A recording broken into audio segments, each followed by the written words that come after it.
जाती ज़मीन के झगड़े की वजह से नहीं, बस शरीयत का कानून बताने की वजह से।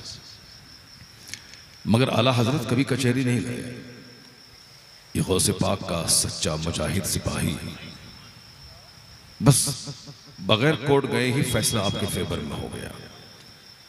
सब लोग सुन्नी थे, सब आपका साथ देते, लेकिन आला हजरत की बढ़ती हुई मकबूलियत, उनकी शोहरत, हर घर में जो चर्चा आला हजरत का होने लगा, इसकी वजह से सुन्नी लोग, मिलाद फातिहा करने वाले लोग आपसे चिढ़ने लगे, जलने लगे, हसद करने लगे। एक तरफ नजदी वहाबी जिसका आपने जबरदस्त ऑपरेशन किया, वह लोग आपके दुश्मन थे। एक तरफ हिंदुस्तान के मुशरिक जो इस्लामी तशख़्ख़ुस मिटाना चाहते थे, उसके खिलाफ आला हजरत ने लिखा, यह लोग आपके कत्ल का प्लान बना रहे थे, हिंदुस्तान के मुशरिक। एक तरफ ये मुशरिक कत्ल का प्लान बना, एक तरफ वहाबी नजदी अलग आला हजरत की शान घटाने के लिए ऑल फॉल गाली गलौज का सहारा ले, और एक तरफ अपने सुन्नी भाई मिलाद फातिहा पढ़ने वाले, यह लोग आला हजरत से दुश्मनी करने लगे, इनकी शोहरत से चिढ़कर। उस हालत में आला हजरत ने मदीने पाक की तरफ लौ लगाकर फरियाद की कि या रसूलल्लाह, एक तरफ आदाए दीन, एक तरफ है हासिदीन, बंदा है तन्हा शहा, तुम पे करोड़ों दुरूद। मदीने वाले का वो फैज मिला आला हजरत को कि सारे मुशरिक धाराशायी हो गए, सारे नजदी वहाबी चारों शाने चित हो गए, और हर तरफ रजा का डंका बजने लगा, और ऐसा डंका बजा के वादी रजा की कोहे माला रजा का है, जिस्म तो देखिए वो इलाका रजा का। ये इलाका रजा का है, ये रजा नगर है। उसी आला हजरत की बारगाह में 8 साल तक मुफ्ती आजम कटिहार ने इल्म हासिल किया। उन्होंने अपनी आंखों से मुफ्ती आजम हिंद को देखा। उन्होंने ताजुश शरिया के वालिद गिरामी हुजूर मुफस्सिर आज़म हिंद की सोहबत अपने इख्तियार की। उन्होंने हुजूर खालिद मियाँ को देखा, यानी आला हजरत के खानदान के जितने सरकर्दा अफराद थे सबों को आपने देखा। आला हजरत ने जिसको अपना रूहानी बेटा कहा, हुजूर शेर व शहले सुन्नत मुफ्ती हशमत अली खान रहमतुल्लाह अलैह, उनसे मुफ्ती आजम कटिहार ने शर्फ़े बैअत हासिल की। मुफ्ती आजम हिंद ने आपको दुआओं से नवाजा, खिलाफत दी, और हुजूर मुफस्सिर आज़म हिंद ताजुश शरिया के वालिद गिरामी ने खुसूसी दुआओं से नवाजा। जब बरेली से चल के कटिहार आ गए तो आप बंबई का रुख नहीं किया, आपने अहमदाबाद का रुख नहीं किया, इसी मर्दुम खोर सरजमीन को आपने आबाद करने की कोशिश की। मर्दुम खोर का मतलब टांग खींच खींच के बड़े बड़े लोगों को मिट्टी में दफन कर देना। एक आदमी सिनेमा हॉल खोल रहा है, कोई कुछ नहीं बोल रहा उसके खिलाफ। एक आदमी नाटुंगी करवा रहा है, थिएटर करवा रहा है, कोई उसके खिलाफ कुछ नहीं बोल रहा है। एक आदमी क्रिश्चियनों का स्कूल खोल रहा है, हमारे बच्चों के गले में टाई डलवा रहा है, हमारे बच्चों को इस्लाम से हटा के क्रिश्चियनिटी की तरफ ले जा रहा है, कोई उसके खिलाफ नहीं बोल रहा। साहब लड़का लड़की के मुकाबले वाली कव्वाली लोग करवा रहे हैं, कोई कुछ नहीं बोल रहा है। लेकिन कोई मदरसा खोल रहा है तो सब लोग उसके दुश्मन हो जाते हैं। कोई दीन समझा रहा है, सब उसके दुश्मन हो जाते हैं। इस्लाम को गालियां दी जा रही हैं, पैगंबर आजम की तौहीन की जा रही है, हमारी मुकद्दस माओं पे खतरनाक रकीक हमले किए जा रहे हैं, कोई उसके खिलाफ नहीं बोल रहा है। एक आदमी कोई हक बोल रहा है, लोगों को जहालत से बचा रहा है, गुमराही से बचा रहा है, सही चेहरा लोगों के सामने पेश कर रहा है, तो सारी ताकतें उनकी तरफ मबसूल हो जाती है। ये एक जवाल पजीर गरोह की अलामत है। जिस घर को बर्बाद होना होता है, उस घर के सारे लोगों की खोपड़ी ही उलट जाती है। छोटी छोटी बातों में लोग उलझने लगते हैं, और जिसको आबाद होना होता है, बड़ी से बड़ी बातों को पी जाते हैं। सहनशीलता उसमें होती है, और वह गंभीर हो जाते हैं, सीरियस हो जाते हैं, इग्नोर करना जानते हैं, नजरअंदाज करना जानते हैं। नजरअंदाज करने से बड़ी बड़ी बातें खत्म हो जाती है, बड़े बड़े मसाइल का हल हो जाता है। लेकिन इल्म रहे तब मुताला रहे उसके पास तब। यहाँ तो सिर्फ फेसबुक लिए बैठे हैं, इस्लामी तारीख नहीं पढ़ते, इस्लामी तारीख नहीं पढ़ते, नतीजे में सर से लेके पांव तक गुनाहों का पुतला है। अब अगर उनको राह रास्त दिखाया जाए, वो है राह रास्त दिखाने वालों के खिलाफ हो जाते हैं। ये एक फिरौनी खसलत है कि जब उसे कहा जाए अल्लाह से डरो तो उसको और गुनाह करने की जिद चढ़ जाती है। कुरान शरीफ में आया है कि वइज़ा क़ील लहु तक़िल्लाह अख़ज़तहुल इज़्ज़तु बिल इस्म, जब काफिरों से कहा जाता है कि अल्लाह से डरो, अत्याचार मत करो, जुल्म मत करो, तो उसको और गुनाह करने की जिद चढ़ जाती है। मोमिन की सिफत है कि जब उनसे कहा जाए अल्लाह से डरो तो उनका सीना सॉफ्ट और नर्म हो जाता है, उनके रोंगटे खड़े हो जाते हैं, उनकी आंखों से आंसू के कतरे बहने लगते हैं। मोमिन अपनी गलती का इकरार कर लेता है, वो अल्लाह के हुजूर सर्व सुजूद होकर वो अल्लाह रब्बुल इज्जत से रहमत की भीख मांगने लगता है। वज़क्किर फ़इन्न ज़िक्रा तनफ़उल मोमिनीन, अल्लाह कहता है कि ए महबूब आप समझाइए, समझाना मुसलमानों को फायदा देता है। और जब मुसलमानों को समझाया जाता है तो वह सॉफ्ट हो जाता है, उसके रोंगटे खड़े हो जाते हैं, उनकी आंखें भीग जाती हैं, वह तौबा करने लगता है, उसका सारा गुरूर मिट जाता है। लेकिन जिसके अंदर काफिराना खसलत होती है उसको और गुनाह करने की जिद चढ़ जाती है। इसी से आप अंदाजा लगा सकते हैं कि खूबू कैसी है दुनिया में लोगों की।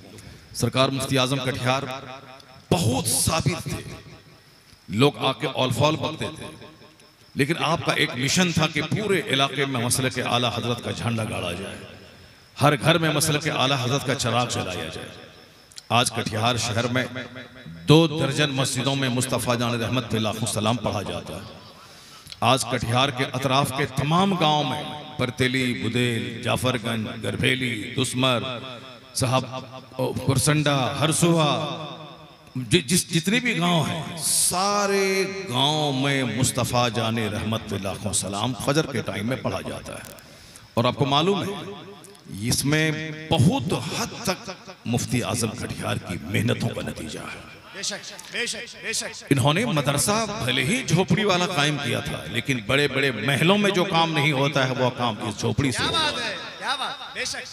इस झोपड़ी में कई बार दस्तारी फसीलत दी गई। हिंदुस्तान के कोने कोने में यहाँ के फारिगीन काम कर रहे हैं। इनका रहन सहन बिल्कुल सिंपल और सादा था। ये तो बिल्कुल चट्टी पहना करते थे, मैंने वो दिन देखा है। चट्टी यानी वो लकड़ी वाली चट्टी, वो लकड़ी वाली चट्टी पहना करते थे। हवाई चप्पल तो बाद में पहनते थे, जिसको आप लोग खटपटी भी कहते हैं, खाड़ा खटपटी भी कहते हैं, वो पहनते थे। बिल्कुल सिंपल रहते थे, सिंपल खाना, सिंपल लिबास और बिल्कुल सिंपल सा कपड़ा पहनते थे, जो कि सादगी ईमान का हिस्सा है। इन्नल बज़ाज़त मिनल ईमान, हदीस में आया है कि सादगी ईमान का हिस्सा है। मुफ्ती आजम हिंद, मुफ्ती आजम कटिहार, चूंकि बड़े बड़े बुजुर्गों को देखा, उनकी बातें सुनी, उनके चेहरों को देखा, तो उनका नमूना बनकर इस झोपड़ी को आपने आबाद किया। आज नतीजा ये है कि आज हजारों लोग, जो आप आए, हम आए, सैकड़ों उलमा कराम आ गए, ये नात पढ़ने नहीं आए, सब मुफ्ती आजम कटिहार की मोहब्बत में आ गए, दुआएं लेने आए। यहाँ से दुआ मिलेगी, फिर पूरे हिंदुस्तान में फैल कर मसले के आला हजरत की धूम मचाते रहे। ये नादिर जमाली साहब है, ये सब अली रजा रहबर साहब है, ये लोग छोटे मोटे लोग नहीं, पूरा जलसा अकेले कर लेते हैं। साहब इश्तियाक फैजी हैं, महरूब मैकश हैं, साहब हमारे शबीर भाई हैं, सारे लोग दूर दराज से चल के आए, सब मुफ्ती साहब किबला की मोहब्बत में आ गए। मुफ्ती साहब किबला दुआएं देते हैं। अगर यकीन नहीं आए तो मैं कभी जब उलझन और परेशानी में पड़ता हूँ और इस इलाके से गुजरता हूँ तो रात के 2 बजे 3 बजे किसी को खबर नहीं होती, मैं यहाँ आता हूँ और कुछ देर रहता हूँ, यहाँ से भरपूर एनर्जी लेके चला जाता हूँ। आज आपको मालूम है, हालांकि ऐसा करना नहीं था, मगर मेरे यारों ने मेरा चर्चा हमेशा गर्म रखने की कोशिश की है। हमेशा ये हम पर एहसान करते हैं कि हमको हमेशा गर्म रखना चाहते हैं। हालांकि मैं बिल्कुल सुस्त आदमी हूँ, मैं सॉफ्ट आदमी हूँ, मैं नॉर्मल आदमी हूँ। मुझको कहीं खानका मिल गई, कहीं मस्जिद मिल गई, कहीं मदरसा मिल गया, कहीं साहब तन्हाई में मैं तो चाहता हूँ कि अजमेर शरीफ चला जाऊँ, वहीं दिन गुजार लूँ। मैं क्लियर शरीफ में खानका बना लूँ। नारे रिसालत हुजूर साहिबे सज्जादा, शहजादे हुजूर फखरे बिहार, शहजाद गाने हुजूर फखरे बिहार, हजरत अल्लामा व मौलाना अहसन रजा साहिब की बिला कादरी ज़ेबे सज्जादा। ये देखें सरकार मुफ्ती आजम कटिहार की अमानत, जिनका चेहरा मोहरा भी मुफ्ती आजम कटिहार से बिल्कुल मिलता जुलता है, जिनका चेहरा मुफ्ती साहब किबला से बिल्कुल मिलता जुलता है। और मुझे मालूम है, मुझे याद है कि जब मैं यहाँ पढ़ता था, मुफ्ती साहब किबला कहा करते थे मौलाना अहसन साहब की गैर मौजूदगी में, ये मौलाना गुलाम ख्वाजा साहब होंगे, मौलाना अब्दुल बारी साहब, जो आपके शागिर्द बहुत सारे सब लोग यहाँ पे होंगे, सबों को याद होगा। और ये मौलाना ज़ैनुद्दीन साहब भी उधर बैठे हुए हैं, बहुत सारे लोग हैं आपके शागिर्द। हाँ, अल्लाह ताला ने शफात फरमाए। ये मौलाना जावेद आसी साहब हैं, ये सारे लोग मुफ्ती साहब किबला कहा करते थे मौलाना अहसन साहब की गैर मौजूदगी में ये बिल्कुल वली लग रहा है। क्या बात है, क्या बात है, ये मेरा बेटा वली है। क्या बात है। उस वक्त तो हम लोग ऐसी बात को हल्के तौर पर ले लेते थे, बाप है बेटे की तारीफ कर रहे हैं, लेकिन संजीदगी के साथ जब गौर करते थे पता चलता था कि आज मुफ्ती आजम कटिहार की करामत बनकर मौलाना अहसन साहब जलवा कर रहे हैं। सुभान अल्लाह, सुभान अल्लाह, माशाअल्लाह। ये देखने में बिल्कुल सिंपल सीधे साधे हैं, मगर जो रांची से रिटायर्ड पागल आते हैं वो इनके यहाँ अच्छे हो जाते हैं। कई बार ऐसे केसेस आए कि साहब उठ नहीं रहा है, खा नहीं रहे हैं, बिल्कुल अब मौत के मुंह में जा चुके हैं, लेकिन मुफ्ती आजम कटिहार का फैज लेकर मौलाना अहसन साहब ऐसी तरकीब करते हैं कि वहां से वो खड़ा होकर खाना खा के चला जाता है। मेला लगा रहता है। हम लोगों जैसे आदमी के पास एक बंदा नहीं आता, मगर इनके पास मेला लगा रहता है। हम लोग अमेरिका साहब, Pakistan, Dubai, Kuwait, Jordan, Hindustan के अलग अलग शहरों में जाते हैं, तब वहाँ लोगों से पहचान होती है। मगर मौलाना अहसन साहब अपने घर में रह करके वो काम करते हैं कि साहब लोग रांची से चले आ रहे हैं, लोग कलकत्ता से चले आ रहे हैं, लोग पटना से चले आ रहे हैं, लोग नेपाल से चले आ रहे हैं, हाजतमंद आते हैं, यहाँ से फैजियाब होकर चले जाते हैं। तो गोया इनकी करामत कम है, मुफ्ती आजम कटिहार की करामत ज्यादा है। मौलाना अहसन साहब की शक्ल में मुफ्ती गुलाम रसूल साहब क़िबला रहमतुल्लाह अलैह का फैज़ काम कर रहा है। अल्लाह तबारक व तआला इनको लंबी उम्र अता फरमाए। मौलाना मसूद साहब हमारे क्लास फ्रेंड रहे, साथ में हम लोग पढ़ते रहे, यहाँ पढ़ते रहे, हमसे एक साल वो सीनियर थे, और ऐसे फ्रेंड, क्लास फ्रेंड हम लोग हुए बस अब बुढ़ापे तक एक साथ हैं। जिस मदरसे में मैं प्रिंसिपल हूँ, उस मदरसे में उनकी नौकरी है, जॉब है। अब 60-62 साल तक वो वहीं पर रहेंगे।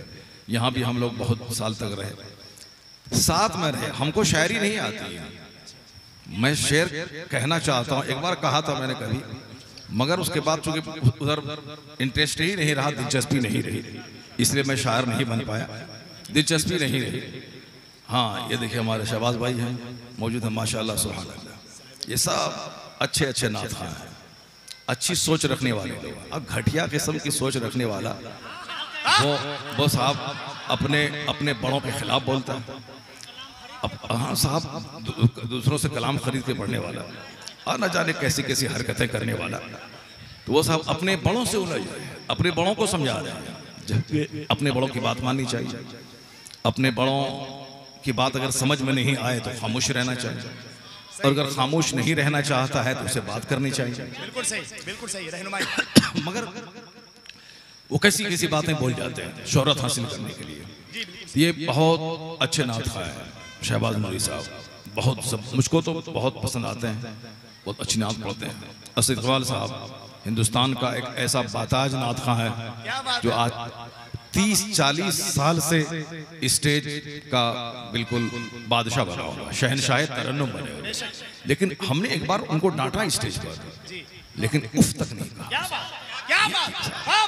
ये है, सबको मालूम, ये है अपने बड़ों की कदर।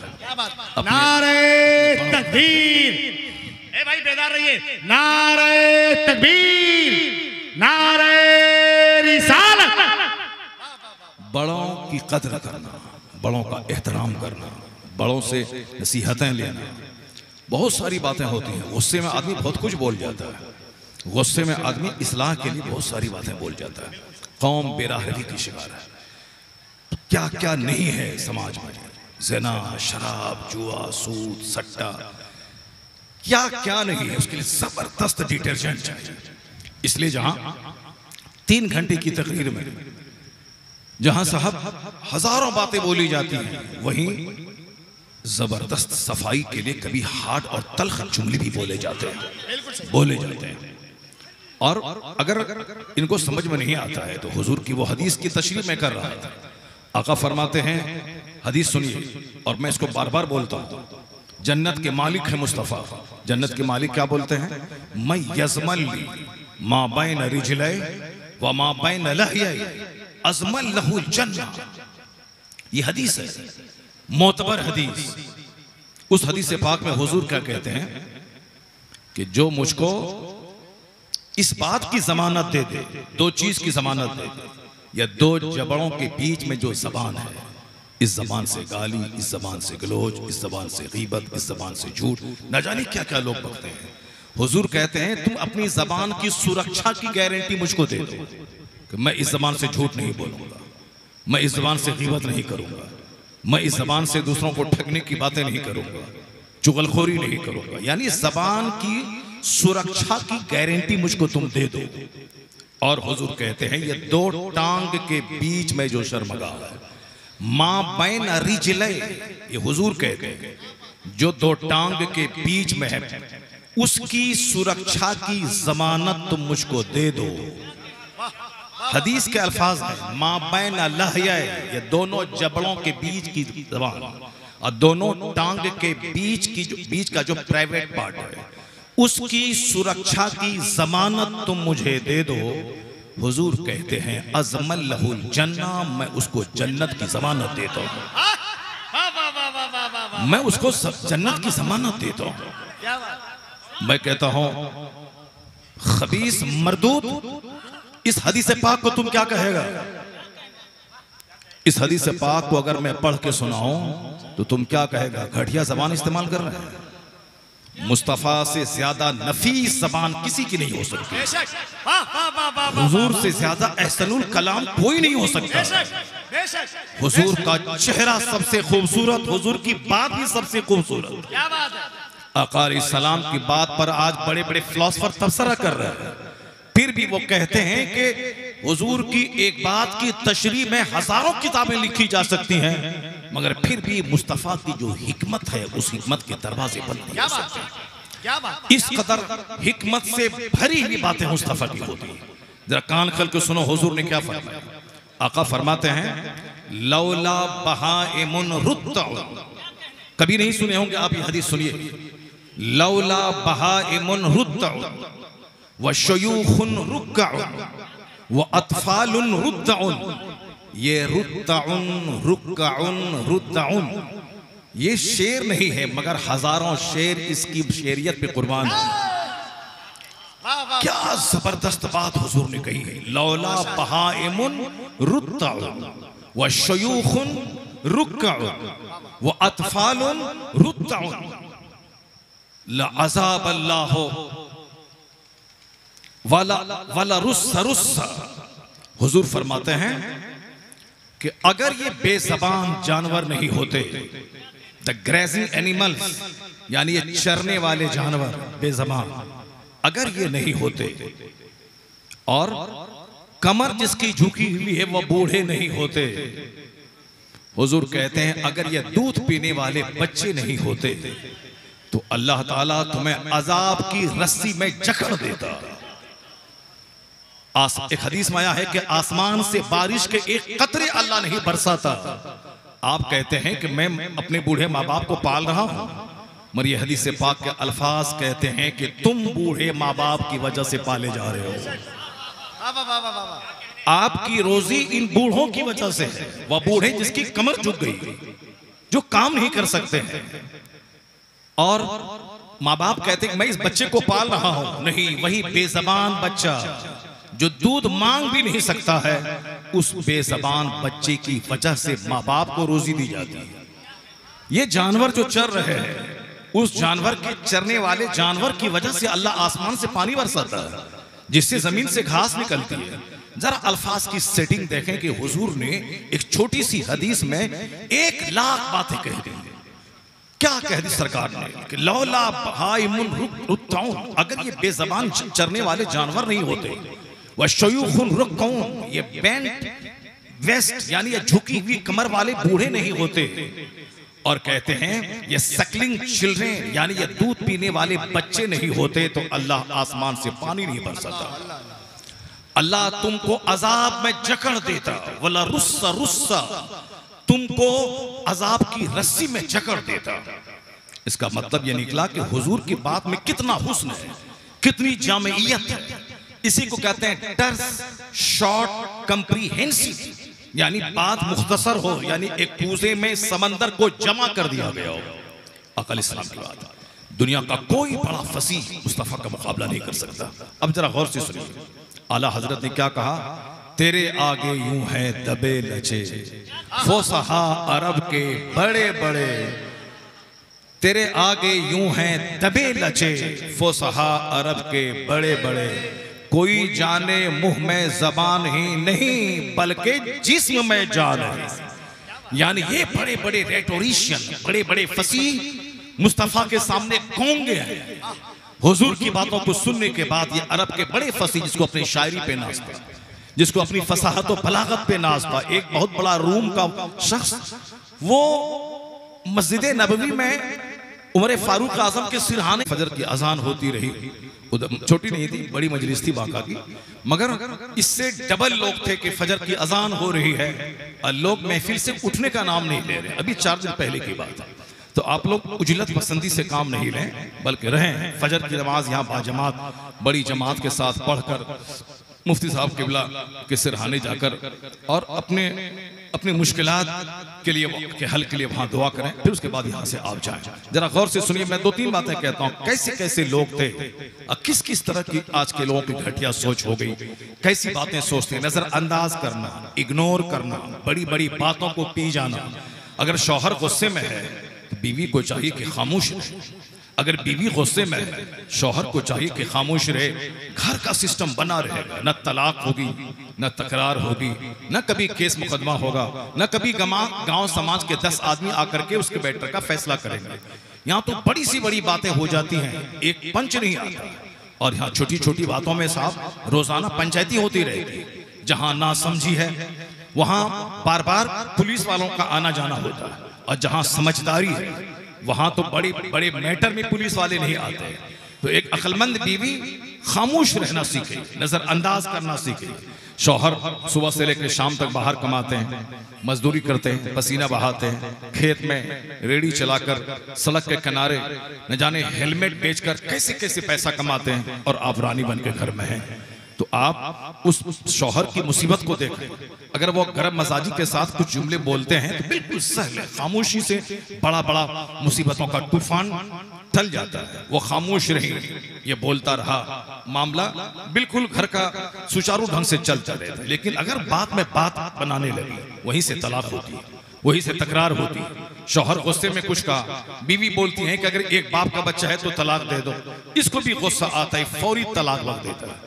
फिर 1-2 घंटे के बाद जब गुस्सा ठंडा होता है, ये भी रोते हैं, वो भी रोती है। अब बीच का रास्ता निकालने के लिए मुफ्ती साहब के सामने जाके झूठ बोला जाता है, शौहर मेरा गुस्से में था। अब हम औरत बोलती है कि हम तो नहीं सुने, जबकि सब सुनी, कोई गवाह नहीं है। अब दोनों झूठ बोलकर एक इससे खतरनाक गुनाह की तरफ चलने का प्लान बनाते। खामोशी बड़े बड़े मसले का हल कर देती है। पेशेंस, धैर्य आप रखें। अब जरा देखें, इस्लाम का एक चैप्टर मैं खोलता हूं, कैसे कैसे लोग थे, कैसे कैसे वाकयात पैदा हुए। उसको सुनने से पहले मैं जरा एक छोटा सा काम कर लेता हूं। मुफ्ती साहब किबला के बेटे हैं मौलाना एहसन साहब, मौलाना एहसन के बेटे हैं मौलाना फरहान रजा कादरी। ये मौलाना फरहान आज हिंदुस्तान में नहीं, आज ये मिस्र में है। दुनिया भर की सबसे कदीम और सबसे पुरानी, सबसे बड़ी यूनिवर्सिटी अल-जामिअतुल अज़हर मिस्र है। वहाँ ये चंद महीनों से पढ़ाई करने के लिए गए हैं। अब वहाँ से लौट के आएंगे तो फरहान रजा कादरी अजहरी बन के आ जाएंगे, अजहरी बन के आएंगे। चूंकि उनको अजहर जाकर पढ़ने का बहुत ज्यादा शौक नहीं था, लेकिन एक शौक दिल में था कि सरकार मेरे मुर्शिद ताजुल शरिया वहां पढ़े हैं, तो जिस दरसगाह में ताजुल शरिया पढ़े हैं कम से कम उस दरसगाह को मैं देख लूं, कम से कम चंद महीने चंद साल में वहां गुजार लूं। मैं उस बच्चे की सोच पे दंग हूं। अभी जो मामला आया